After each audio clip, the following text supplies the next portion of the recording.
So I decided to redo the dairy farm pest control first video and give everybody a better idea of what it was exactly that you guys are looking at. So I have access to two different farms that this one farmer owns, two dairy farms. This particular one, as you can see, it sounds like the birds, and it is super loud in there, and there are just tons of starlings that just crap all over the floor, all over the backs of the cows and everything else. Is just ridiculously dirty in there. And then he has another one that's down the street, and this barn is 150 yards long, and as you can see, again, thousands of starlings that just crap all over everything. So without further ado, I turn out the lights, and that is what keeps the birds sitting. So I am not in any barn right now. I am literally standing on the outside of the barn, and I never step in inside of the barn for 3 hours that I'm there. And this is what I see. Just thousands and thousands of starlings. And as you can see, these guys like to pick on each other. So I had to watch this one again like 3 times, but this starts out, and my very first shot is a triple, which I was like, no. And here it is in slow-mo, and yep, there go two, and one's a hanger. And I'm like, oh, now that's pretty slick. So I'm using my FX Dreamline Lite Bottle. I'm shooting at like 600 feet per second, the JSB 8.44s, so I'm shooting sub 12 foot-pound. And the thing is like stupid accurate on low power, and most all of these birds are between 20 or like say 15 and 20 yards away. And what you see is I just go one clip and then I'll empty it and put in the other clip. The nice thing about turning off all the lights is it tends to keep the birds from flying.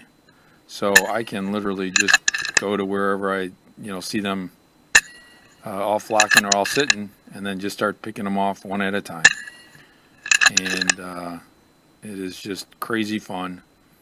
I know that I'm helping the farmer, and I know that I'm saving him from them eating all of his food for the cows, and at the same time the cows have that many less birds that are going to crap on them during the night. I go there when it's really cold, so this is like, it's usually 20 degrees or less, and that was a double as well, by the way. Here we're going to see this one again. So they both go down, and every now and then you get lucky with those. So, but usually it's 20 degrees or lower, because that really brings them all into the barns themselves. This particular barn is foam insulated, so that's all that foam you see on the girders and everything. That's why you don't see on these steel I-beams or the rooftop. But this guy thought he was going to get away. Not so much. But it just turning off the lights just allows you to go ahead and just shoot at your desire, at your will, and for the most part the birds don't fly away. I think I'm starting my second clip here. Yep. And use my PARD NV008. It does not have the rangefinder. Didn't need the rangefinder since I basically know how far it is between girders. Most barns are about 10 yards between the girders, so you can figure that stuff out pretty easy. And once you find a spot you want to start shooting, you usually go right to left or left to right, and you just start taking them down one at a time. And as you can see, I've got a very target-rich environment, so sometimes it's hard to figure out which one you want to shoot at first and which one you don't want to shoot at first. But it is it's a ton of fun. It's amazing at how many birds can fit inside of a barn. And when you're done, I'll turn on the lights, and it's still like the birds. I mean, it's just this huge wave of black as they fly from one end of the barn to the other end of the barn. And again, the FX Dreamline in 177. And I'm shooting at low power because I don't want anything going through the barn roof.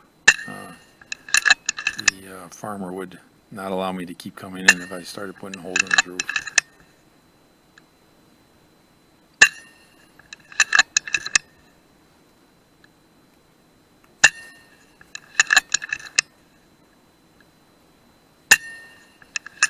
And of course, turn on the lights and now somebody gets to pick all that up.